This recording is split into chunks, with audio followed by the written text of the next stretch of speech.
Alors c'est un peu avant les fêtes de Noël. Il y a Benoît et Tiphaine qui sont un couple marié qui vont bientôt partir en vacances et qui vont donc décider de passer une petite soirée et d'organiser un petit dîner. Alors d'un côté, il y a Tiphaine qui vient d'inviter Émilie, qui est une nouvelle collègue de travail. Et de son côté, Benoît a décidé d'inviter Alex, qui est l'ami du couple depuis 20 ans, et qui vient juste de divorcer et qui est célibataire. Et de l'autre côté, Émilie est aussi célibataire et divorcée. Et donc le couple Benoît et Tiphaine se sont dit tiens, on va peut-être les faire se rencontrer, il peut peut-être y avoir quelque chose entre eux.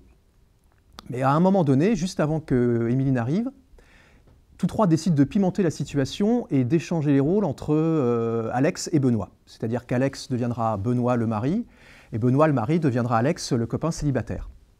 Une soirée typiquement entre amis, qui au fil des événements, au fil de l'alcool qui monte, des choses qui se disent, des conflits qui apparaissent, il y a une sorte de tension qui monte et bien entendu des quiproquos qui naissent de cette situation et de cet échange de rôles.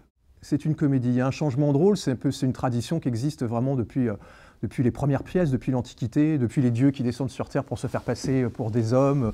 Dans Shakespeare, les hommes se font passer pour des femmes. Dans Molière, les valets se font passer pour des médecins. C'est vraiment une grande tradition de se faire passer pour quelqu'un d'autre. Donc c'est ça qui m'avait intéressé, qui m'avait vraiment inspiré.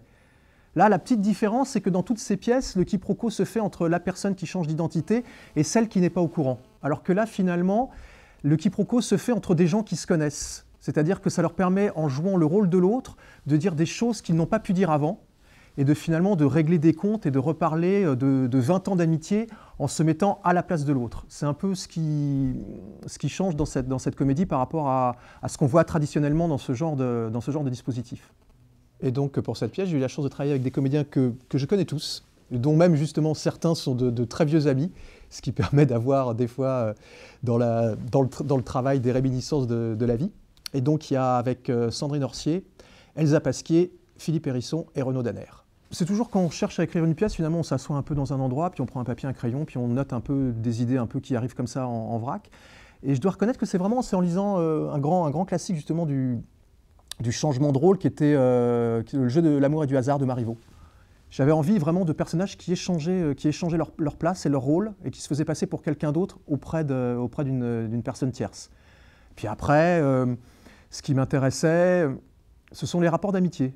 J'aime beaucoup dans le théâtre les rapports d'amitié, les longues amitiés, les amitiés de 20 ans, où tout d'un coup il peut y avoir des problèmes qui apparaissent, des conflits qui ont été tus jusqu'à maintenant et qui tout d'un coup apparaissent au grand jour, des choses qu'on n'a pas dites, des choses qu'on découvre de l'autre. Et j'aime beaucoup les pièces d'amitié, comme les films d'amitié. C'est vrai que j'aime beaucoup ça.